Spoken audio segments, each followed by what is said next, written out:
नमस्कार। कैसे हैं आप लोग? एक बार पुनः स्वागत है आपका हमारे YouTube चैनल समृद्धि आईएएस में। और आज हम जो है अपने मेंस आंसर राइटिंग प्रोग्राम के तहत यूपी पीसीएस जीएस पेपर 6 से प्रश्न कराने वाले हैं। और आज का जो हमारा प्रश्न है, अधोसंरचना विकास के समक्ष प्रदेश में उत्पन्न बाधाओं एवं उनके निवारण उपायों पर चर्चा कीजिए। तो चलिए इसी प्रश्न को हम करने वाले हैं। और देखिए, इस सीरीज के माध्यम से हमारा उद्देश्य ये है कि हम जो है आप लोगों के अंदर मुख्य परीक्षा को लेकर के जो एक डर रहता है कि जो है आंसर राइटिंग की शुरुआत कैसे करें, भूमिका कैसे लिखें, निष्कर्ष कैसे लिखें, बीच का पार्ट कैसे लिखें, तो सारी समस्याओं का जो है हम इस प्रश्न के माध्यम से समाधान करने का प्रयास करेंगे। आप लोग अंत तक बने रहिएगा। ये जो सेशन है बहुत उपयोगी होने वाला है।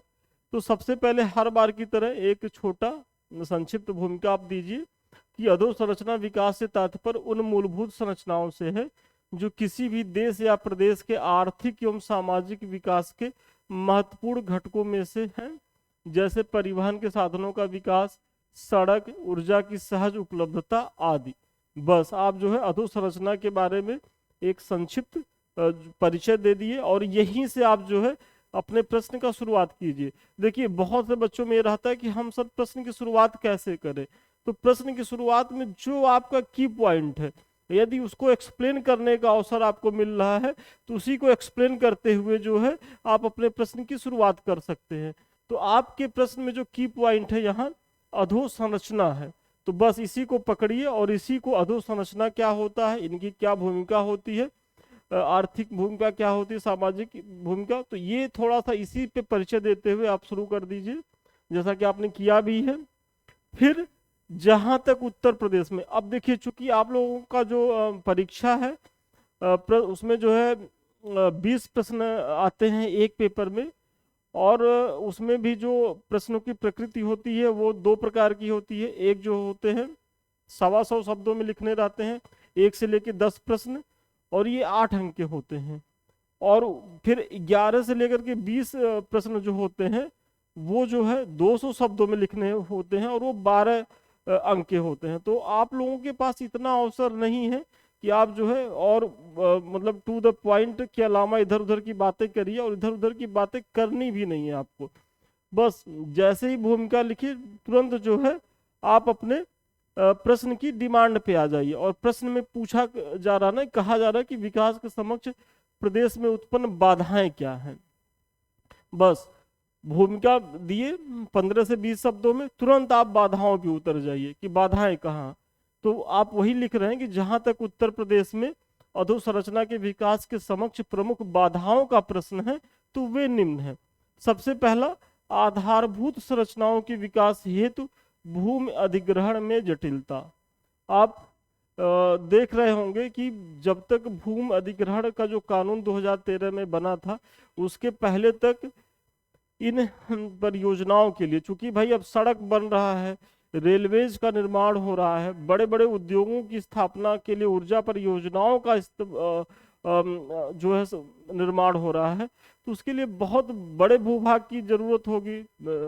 और वो भूभाग जो है वो सब सरकार की तो होती नहीं है, तो उसको सरकार जो है अधिग्रहित करती है। तो अधिग्रहण की समस्या बहुत जटिल समस्या थी। और इसीलिए आप देख रहे होंगे कि आज के 10 साल पहले जब भी कोई परियोजना आती थी तो उसमें सबसे बड़ी बाधा भूमि के अधिग्रहण को लेकर की ही होती थी। उसमें किसान संगठनों द्वारा बड़े पैमाने पर प्रोटेस्ट किया जाता था, और केवल प्रोटेस्ट किया जाता था बल्कि उसको बंद भी करा दिया जाता था। तो ये सारी चीजें हैं, पहले पॉइंट में आप बता दीजिए। फिर परियोजनाओं के विकास में भ्रष्टाचार, जो दूसरी बाधा है उत्तर प्रदेश के आधारभूत संरचनाओं के विकास में। अगर ये अधो मतलब अगर भूमि अधिग्रहण हो भी गया तो अब जो उस पे रोड बननी है, जो ऊर्जा परियोजनाएं जो लगनी है, उसमें भ्रष्टाचार की जो एक समस्या है। तो भ्रष्टाचार की एक ऐसी समस्या है कि जो आप कहीं भी आपको लगे तो समस्या में इसको डाल सकते हैं ये पॉइंट। और ये पॉइंट उत्तर प्रदेश, बिहार जैसे राज्यों के लिए तो कमोवेश एकदम सटीक बैठेंगे भी, क्योंकि यहाँ जो है भ्रष्टाचार आप देख ही रहे हैं। हालांकि भ्रष्टाचार एक वैश्विक समस्या है, हम किसी प्रदेश तक इसको सीमित नहीं कर रहे हैं, लेकिन अगर तुलना करिएगा तो आप यहाँ ज्यादा मात्रा में देखिएगा इस चीज को। तो ये दूसरे पॉइंट में दिखा दीजिए भ्रष्टाचार की समस्या। फिर त्वरित निर्णय नहीं होना, लाल फीताशाही की प्रवृत्ति। देखिए, यदि कोई भी आधारभूत संरचना का विकास हो रहा है तो उसमें सबसे बड़ी जो जरूरत होती है, चूंकि बड़े प्रोजेक्ट होते हैं, कई हजार करोड़ का इन्वेस्टमेंट होता है इसमें, तो इसके लिए जो होता है निर्णय जो है, जो नियामक बॉडी है, जो निर्णय लेने वाले लोग हैं, उनमें त्वरित निर्णय की प्रवृत्ति होनी चाहिए। क्योंकि अगर इसमें थोड़ा सा भी चीजें डिले होंगी तो ये कास्ट को बहुत ही ज्यादा बढ़ा देंगी। और होता क्या है यहाँ कि जो लोग बैठे हुए हैं उनमें लाल फीताशाही वाली प्रवृत्ति है कि जब तक आप भेंट नहीं दोगे, चढ़ावा नहीं दोगे, मतलब जब तक इनको इनका कमीशन नहीं दोगे, तब तक ये उन फाइलों पे कुंडली मार के बैठे रहेंगे, उसको आगे बढ़ने नहीं देंगे। अगर कोई उद्यमी निवेश करना भी चाह रहा है तो इतनी जटिलताओं में कौन निवेश करने जाएगा। तो ये सारी चीजें हैं, आप इसको बता दीजिए। फिर कुशल श्रम शक्ति का अभाव। देखिए, अगली जो आधारभूत संरचनाओं में, चूंकि आपको पता है कि ये चूंकि बड़े प्रोजेक्ट होते हैं और यहाँ बड़ा श्रम शक्ति की जरूरत होती है बहुत बड़े पैमाने पर। और उत्तर प्रदेश के समक्ष समस्या क्या है कि यहाँ जनसंख्या तो खूब है और कार्यशील जनसंख्या का प्रतिशत भी ज्यादा है, लेकिन ये जो हमारी जनसंख्या है ये कायदे से जो है वो मनरेगा तक ही सीमित, मतलब ये कुशल कामगार नहीं है। इनको मनरेगा का काम तो करवा लिया जा सकता है, लेकिन अगर इनको से सोचा जाए कि हम जो है कुछ कुशल काम को करवाएं, जिसमें जैसे रोड अगर यदि बन रहा है या ऊर्जा परियोजनाओं का विकास हो रहा है या बड़ी बड़ी इंडस्ट्री में इनका प्रयोग कर सके, तो वो नहीं होगा क्योंकि ये स्किल्ड नहीं है, इनमें अभी उस तरीके की दक्षता नहीं है। तो ये चीजें आप बता रहे हैं। परियोजनाओं के लिए पेशेवर कर्मचारियों अधिकारियों का न होना, ये उत्तर प्रदेश की आधारभूत संरचनाओं के विकास में एक बड़ी बाधा है। फिर निवेश के लिए प्रदेश में अनुकूल दशाएं न होना। अब अनुकूल दशाओं में आप देखेंगे कि वर्तमान समय में एक चीज तो है कि जो उत्तर प्रदेश की सरकार है वो भय मुक्त एक वातावरण बनाने में सफल हुई है। जो बुलडोजर बाबा की जो एक तरीके से जो उन्होंने छवि बनाई है, तो कुछ हद तक तो किसी किसी क्षेत्रों में तो बहुत अच्छा है, लेकिन उसके अपने भी दुरुपयोग हैं, वो उस पर हम नहीं जाएंगे। हालांकि कोर्ट बार समय समय पे डांटती भी रहती है कि भाई उसमें क्या है कि आप जो है उसमें बहुत से बेगुनाहों के साथ गलतियां हो जा रही हैं, या फिर भी यदि कोई गुनाह ही कर रहा है तो आप दंड देने वाले कौन होते हैं? भाई दंड तो कोर्ट देती है, तो आप फैसला जो है इस तरीके से नहीं कर सकते। तो वो सारी चीजें अलग विषय है, लेकिन हाँ, चूंकि सरकार जो है वो भ्रष्टाचार को लेकर के, गुंडा राज को समाप्ति को लेकर के बहुत ज्यादा प्रतिबद्ध दिखती है, तो उसका सकारात्मक प्रयास मतलब सकारात्मक जो प्रतिफल वो दिख भी रहा है। इसके पहले क्या था कि प्रदेश में जो है एक बड़ी समस्या थी कि उद्योगपति जो है वहां जाते ही नहीं थे। क्यों नहीं जाते थे? क्योंकि उनको डर लगता था कि भाई हम इतना इन्वेस्ट करें, सारी चीजें करें, और कब हमारे ही बच्चे का अपहरण हो जाए, हमसे ही फिरौती मांग ली जाए। तो ये सारी चीजें हैं मतलब जो उद्योगपति हैं दो स्तर पे परेशान होते थे। एक तो लाल फीताशाही जो नौकरशाही में व्याप्त थी, वहां से तो परेशान होते ही होते थे, साथ ही साथ दूसरी जगह कहाँ परेशान होते थे कि जो लोकल स्तर पे भाई लोग डेवलप हो गए थे, जो लोकल माफिया थे वो रंगदारी वसूलने पहुंच जाते थे। तो ये सारी चीजें थी। हालांकि इस पे जो है बहुत ज्यादा अंकुश लगाया जा चुका है। फिर राज्य सरकार के पास राजस्व का पर्याप्त आधार न होना बहुत महत्वपूर्ण पॉइंट है, क्योंकि साथ ही साथ इसे अपने राजस्व का एक बड़ा हिस्सा कल्याणकारी योजनाओं पे खर्च करना पड़ता है, जिससे अन्य विकासात्मक परियोजनाओं को वित्त की कमी का सामना करना पड़ता है। क्योंकि आप सभी जानते हैं कि जो राज्य का जो अश्व होता है, मतलब राज रूपी रथ को कौन खींचता है? तो वो राजस्व खींचता है। यदि आपके पास बहुत से अच्छे प्लान हैं, बहुत सी योजनाएं हैं, लेकिन अगर आपके पास वित्त नहीं है तो आपके सारे प्लान, सारी योजनाएं धरी की धरी रह जाएंगी। और प्रदेश सरकार भी इस व्यवस्था से दो चार होती रहती है, क्योंकि प्रदेश सरकार को देखा जाए तो भाई राजस्व का उस तरीके का स्रोत प्रदेश के पास नहीं है जैसा स्रोत महाराष्ट्र, तमिलनाडु, आंध्र प्रदेश जैसे राज्यों के पास है, क्योंकि वहाँ एक तरीके से व्यापार वाणिज्य की संभावनाएं ज़्यादा हैं, कोस्टल एरिया है, डेवलपमेंट ज़्यादा है। उत्तर प्रदेश में क्या है कि एक तरीके से सबसे बहुत बड़ी जनसंख्या है भाई, भारत का एक तरीके से सबसे अधिक आबादी वाला राज्य है, करीब करीब 24 करोड़ प्लस जनसंख्या यहाँ निवास करती है।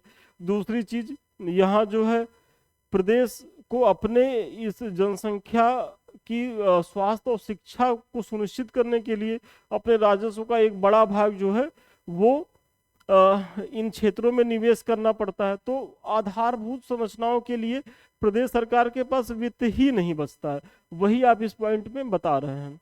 फिर बुनियादी ढांचागत परियोजनाओं के विकास हेतु पर्यावरण क्लियरेंस का समय से नहीं मिल पाना, अर्थात विकास बनाम पर्यावरण का द्वंद्व। देखिए ये जो द्वंद्व है, ये हालांकि ये जायज द्वंद्व है, हम इसको समस्या नहीं मानेंगे, लेकिन हाँ कभी कभी ये होता है कि कुछ ऐसी विकासात्मक परियोजनाएं होती हैं जो प्रदेश के हित में, लोगों के हित के लिए बहुत जरूरी होती है, और वहाँ पर्यावरण संरक्षण से संबंधित कुछ एनजीओ के लोग होते हैं, कुछ जो एक तरीके से विदेशी फंडिंग पे निर्भर होते हैं, और वो एक कैंपेन चलाते हैं और उस चीज को बंद कर देते हैं।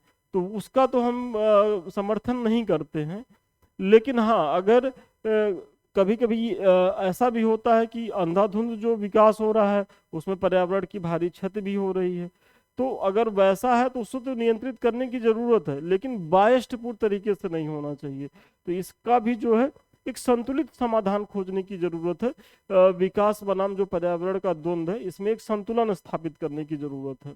फिर निजी क्षेत्र के उद्यमों की अरुचि, तो निजी क्षेत्र के उद्यमी कहाँ जाएंगे जहाँ उनके लिए अनुकूल दशाएं उपलब्ध होंगी, और उत्तर प्रदेश इस दिशा में जो है अभी कुछ बेहतर करता दिख रहा है, नहीं तो इसके पहले स्थिति बहुत दयनीय थी।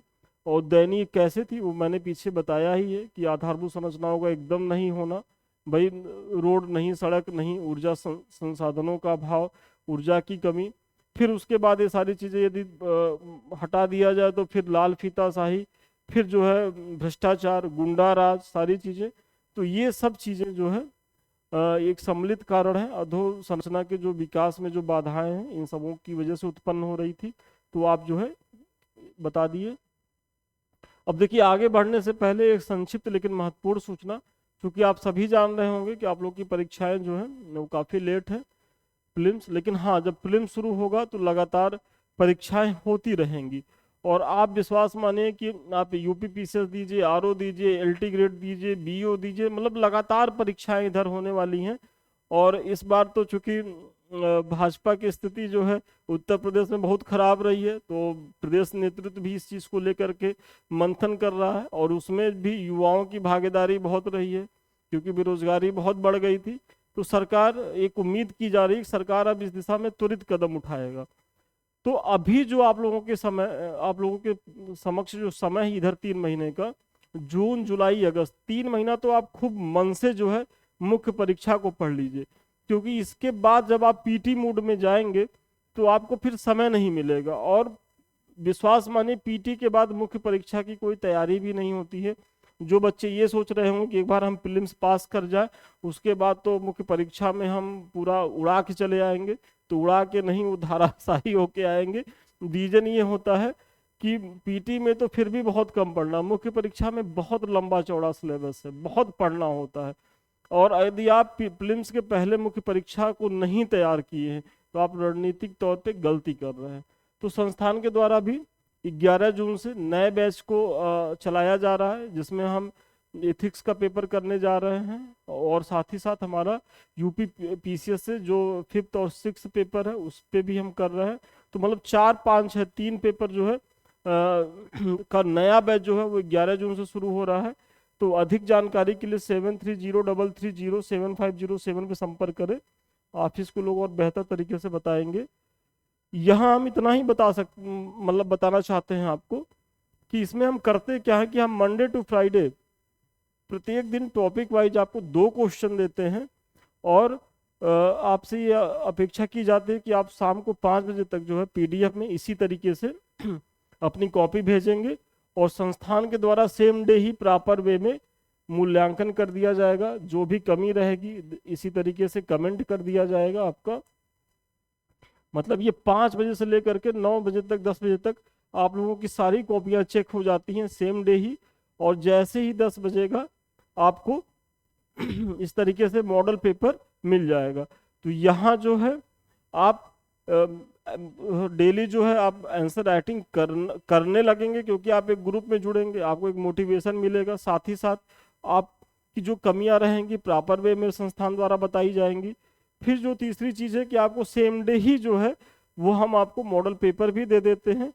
तो यहाँ जो है आपके सिलेबस को एक तरीके से टॉपिक वाइज पूरी तरीके से कंप्लीट करा दिया जाता है। और अधिक जानकारी के लिए चूंकि पीछे मैंने नंबर दिया ही, आप वहां से जुड़ सकते हैं। तो चलिए सूचना समाप्त हुई।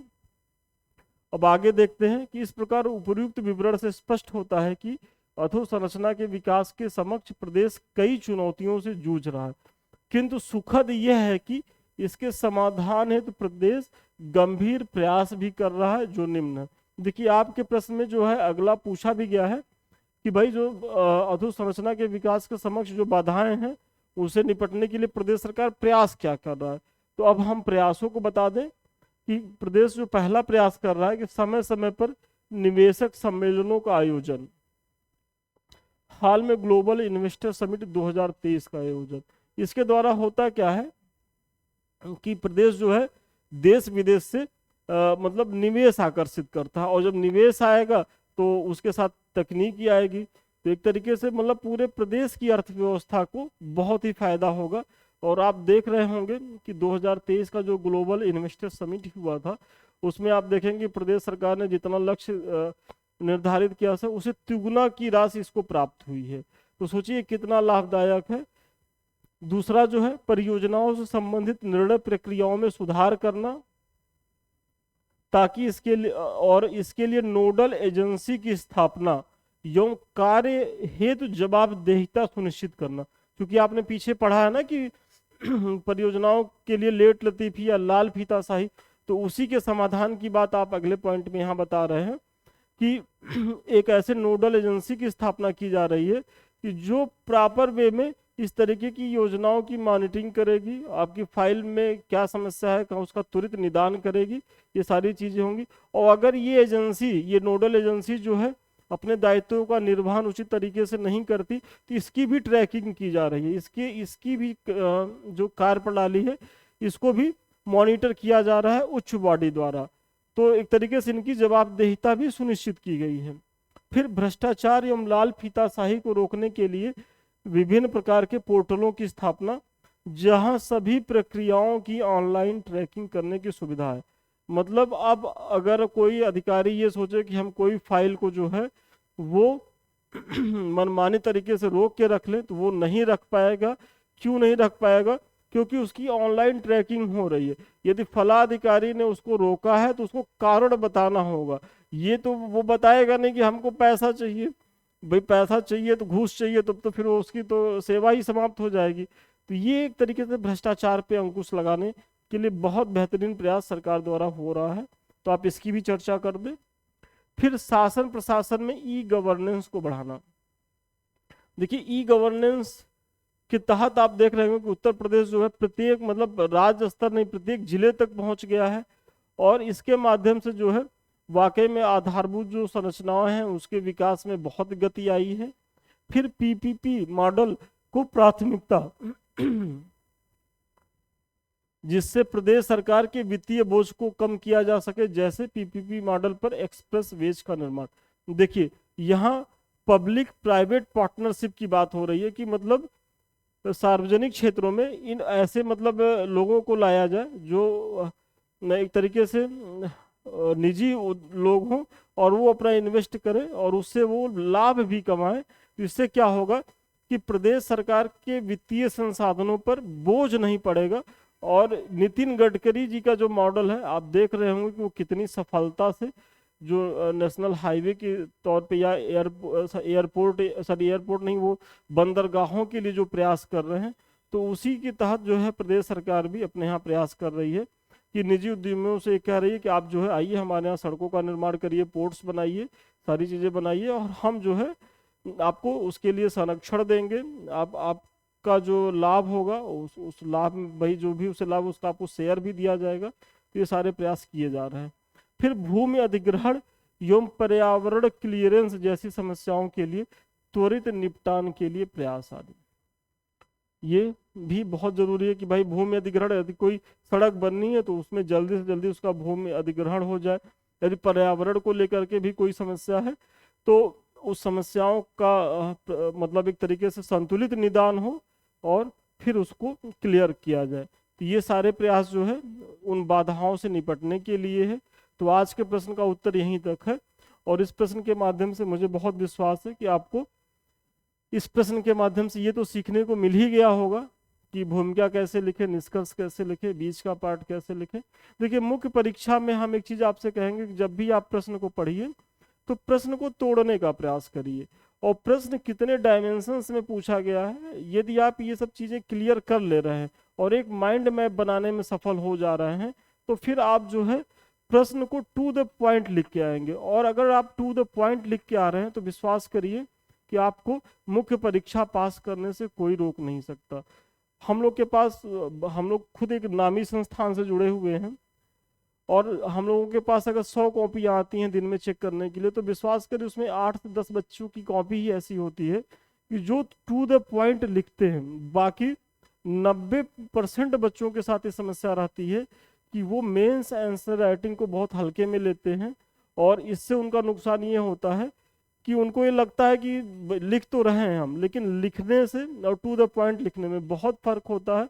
और ये चीज़ें तभी आएंगी जब आप निरंतर लिखेंगे, और इसी निरंतरता को बनाए रखने के लिए टेस्ट सीरीज बहुत आवश्यक है। चाहे आप प्रीलिम्स के लिए हो या मेंस के लिए हो, टेस्ट सीरीज मेरा व्यक्तिगत सुझाव है कि आप लोग ऐसा नहीं कि हमारे ही संस्थान से जुड़िए, कहीं से भी आप जुड़िए, लेकिन जुड़िए, क्योंकि इसका लाभ 100% आपको आपकी तैयारी में मिलेगा। तो चलिए, लास्ट में ये हमारे समृद्धि आईएएस का टेलीग्राम चैनल है, आप लोग इसे जरूर जुड़िए, क्योंकि यहाँ आपकी परीक्षा से उपयोगी बहुत सी जानकारियाँ निःशुल्क प्रोवाइड करवाई जाती हैं। और लास्ट में ये हमारे 2 यूट्यूब चैनल हैं, एक से तो हम आपसे रूबरू ही हो रहे हैं, और दूसरा संदीप मिश्रा ऑफिशियल। इससे भी आप लोग इसलिए जुड़िए कि यहाँ आपकी परीक्षा से उपयोगी बहुत सी जानकारी जो है हम टाइम टू टाइम लेकर के आते रहते हैं। और लास्ट में 7303307507 ये हमारे ऑफिस का नंबर है। आप लोग किसी भी टेस्ट सीरीज बैच से जुड़ने के लिए इस पर संपर्क करें। तो चलिए, आज के लिए इतना ही, पुनः मिलते हैं नए वीडियो में नए क्लास के साथ। तब तक के लिए धन्यवाद, शुभकामनाएं आपको।